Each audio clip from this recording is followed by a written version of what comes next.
नमस्कार, आपलं नाव? अनिरुद्ध नरवडे. कसं वाटलं आपल्याला? खूप छान वाटतंय आणि आम्ही सर्व आज सकाळी आळंदीला आलो होतो दर्शन घ्यायला आणि आत्ता आम्ही इंद्रायणी नदी काठी बघितलं, दर्शन घेतलं माऊलींचं आणि आत्ता ज्ञानेश्वरीचं जे भव्य दिव्य मंदिर आहे या ठिकाणी आलो आणि खूप छान वाटतंय. पूर्ण जी ज्ञानेश्वरी आहे त्याचं वाचायला मिळते, पूर्ण लिहिलेलं आहे आणि एकंदरीतच खूप छान वाटतं. माझं नाव प्रांजली चंद्रकांत वैद्य आणि इथे आम्ही भरपूर दिवसांनी आलो. ॲक्च्युली आम्ही पुण्याला राहतो. सगळेजण आम्ही सनबीमचे स्टुडंट आहे. आम्ही सीडॅक करत आहोत, PG डिप्लोमा कोर्स.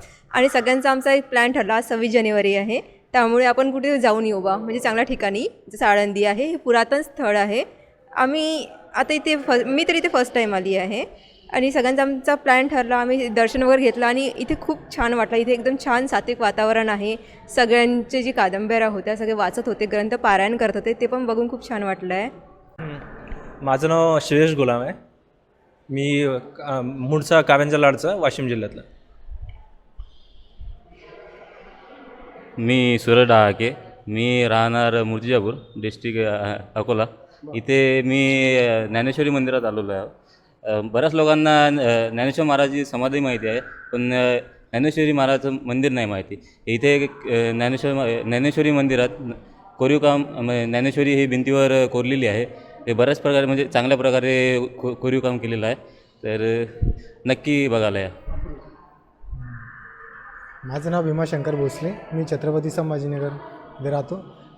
जसं मी शिक्षण घ्यायला पुण्यात आलो होतो, उत्सुकता होती की पुण्यातील स्थळं बघण्याची. यासाठी मी आळंदीला आलो आज 26 जानेवारी निमित्त.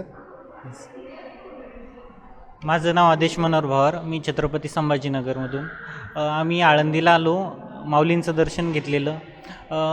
इंद्रायणी काठी गेलेलो, पण इंद्रायणीची अवस्था खूपच वाईट झालेली. आपल्या सगळ्या नागरिकांचं काम आहे की सगळ्यांना द्या भारतातल्या स्वच्छ ठेवायचं, आपण त्याची स्वच्छता करायची आणि नद्यांना पवित्र ठेवायचं. धन्यवाद. माझं नाव निखिल कवटे. मी राहणारा पुण्याचाच आहे. या मंदिरात येऊन मला खूप बरं वाटतं. थँक्यू. आत्ता सध्या 10 ते 12 कीर्तनाचा कार्यक्रम आहे. आता आम्ही कीर्तनाचा लाभ घेणार आहे. आणि आळंदी म्हणजे खूप पवित्र स्थान आहे, पण शोकांतिका एकच आहे की इथली स्वच्छता, आणि त्याची जबाबदारी आपण सर्व नागरिकांनी घेतली पाहिजे. आणि एकंदरीतच आपले राज्याचे उपमुख्यमंत्री एकनाथ शिंदे साहेब, त्यांनी पण आता स्वच्छतेचं काम हाती घेतलेलं आहे आणि भविष्यात पुढल्या 6 ते 7 महिन्यामध्ये पूर्ण इंद्रायणी वगैरे स्वच्छ झालेली असेल. धन्यवाद. रामकृष्ण. नमस्कार. आज प्रजासत्ताक दिन 26 जानेवारी आणि 26 जानेवारीच्या निमित्ताने प्रत्येकजण काही ना काहीतरी एक नाविन्यपूर्ण प्लॅन करत असतो. हे सर्व IT इंजिनियर्स आहेत, हिंजवडी या ठिकाणी कार्यरत असणारे, शिक्षण घेणारे. यांनी एक सुंदर असा प्लॅन केला की आपल्या पवित्र अशा धार्मिक स्थळी म्हणजे आळंदी हे गावं पुण्यभूमी ठावं, या ठिकाणी येऊन त्यांनी या देवदर्शनाचा, धार्मिक स्थळांना भेटी देण्याचा अतिशय चांगला उपक्रम केला. या निमित्ताने श्री ग्रंथराज ज्ञानेश्वरी मंदिर याची पाहणी करत असताना माझी त्यांची भेट झाली आणि कळत नकळत त्यांनी अतिशय सुंदर अशा पद्धतीने आपली मनोगत सादर करून आपली धर्माविषयी, आपलं वारकरी संप्रदायाविषयी त्यांनी मत व्यक्त केलं. मनापासून धन्यवाद. इतक्या भविष्यात अतिशय उज्ज्वल भविष्य असं तयार करणारे, नागरिक करणारे सर्व IT इंजिनियर्सला माझा सलाम. अशा पद्धतीची भूमिका जर प्रत्येक IT इंजिनियरच्या मनात आली तर नक्कीच एक संस्कारी असा सुजलाम सुफलाम भारत तयार होण्यास मदत होईल.